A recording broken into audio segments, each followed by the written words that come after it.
मध्य प्रदेश के भोपाल में प्रधानमंत्री नरेंद्र मोदी ने भारतीय जनता पार्टी के कार्यकर्ताओं को संबोधित किया। शुरुआती भाषण में उन्होंने मध्य प्रदेश के चुनाव को ध्यान में रखते हुए राज्य के कार्यकर्ता और बूथ समितियों के प्रमुख को दिशा निर्देशित किया। इस दौरान उन्होंने तमाम कार्यकर्ताओं के सवालों के जवाब भी दिए। इस बीच प्रधानमंत्री नरेंद्र मोदी ने यूनिफॉर्म सिविल कोड का जिक्र छेड़ दिया। पीएम मोदी का केवल यूसीसी कहना भर था कि वहां मौजूद कार्यकर्ताओं में अलग जोश दिखाई दिया।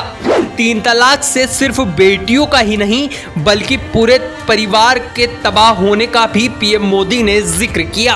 पीएम मोदी ने कहा कि कुछ लोग 3 तलाक की बात करते हैं, जो भी 3 तलाक के पक्ष में बात करते हैं वो भी इसकी वकीलात करते हैं। वो वोट बैंक के भूखे लोग हैं। मुसलमान बेटियों के साथ बहुत बड़ा अन्याय कर रहे हैं। 3 तलाक से केवल बेटियों पर अन्याय नहीं हो रहा बल्कि पूरे परिवार तबाह हो रहे हैं। अगर 3 तलाक इस्लाम का जरूरी अंग है तो कतार और इंडोनेशिया जैसे देश इसे क्यों बंद कर रहे हैं। उन्होंने कहा कि भारत के मुसलमान बहनों भाइयों को ये समझने की आवश्यकता है कि कौन सा राजनीतिक दल उन्हें भड़का रहा है, राजनीति का फायदा लूट रहा है।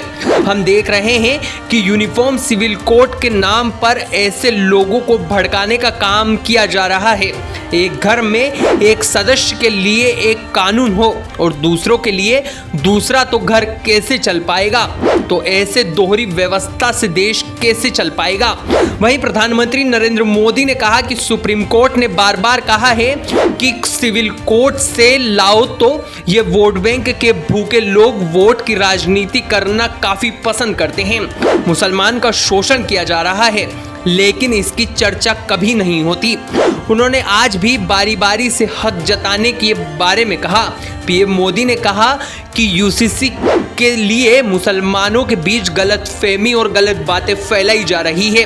बीजेपी के कार्यकर्ता एक एक मुसलमान के पास जाकर इसे दूर करेगा। प्रधानमंत्री नरेंद्र मोदी के इस तरह एक सभा में यूसीसी की चर्चा करना यह संकेत दे रहा है कि केंद्र सरकार जल्द ही इसे देश भर में लागू कर सकती है। बता दें कि बीजेपी के चुनावी घोषणा पत्र में सबसे बड़े वादों में से यूसीसी भी एक वादा था। माना जा रहा है कि केंद्र सरकार 2024 के लोकसभा चुनाव से पहले इसे संसद के माध्यम से पास करवाकर लागू करने का प्रयास करेगी। हम बता दें कि प्रधानमंत्री नरेंद्र मोदी की जिस तरह से लोकप्रियता है, प्रधानमंत्री नरेंद्र मोदी जिस तरह कार्यशैली पर भरोसा करते हैं, उससे यह अनुमान लगाया जा सकता है कि बीजेपी साल 2024 में होने वाले लोकसभा चुनाव से पहले यूसीसी को लागू कर सकती है।